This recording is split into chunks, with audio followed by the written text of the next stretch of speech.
केते बड़ विपद आम भगवान साहले धवलेश्वर या कही एटू कहला बापा आ डंगार जो तुम घर कौटी तुम इे कौड़े आस ना मुझे झाड़ा आसती एति कही आम डंगार नहीं साइकेल धरिकी रोड को महादेव प्रभु संसार देवता सी होती चलती भगवान कौन सी ये सी सेमती मानु नथे बड़ सान को अविचार करते बड़ सान को अव्यवहार देखते विश्वास से देखो थे विश्वास भी हो नई कथा टाणिक आनले जो डंगार आणला से लोक कौन कर डंगा को नहीं आस झोटा टाणिक बापा आम टाणिक आनले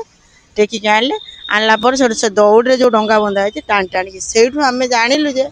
बहुत से खुशी है बापा भी खुशी ना ये लोकटा कौन दिन 3टा बेले 2टा बेले लोकटा किए आसे आम सब जो कहीचु मु छोटियाटा होती 6-7 वर्ष ना 8 वर्ष से टाइम बापा बो कहले ये लोकटा आमको बचेला आम मरी जाइए आज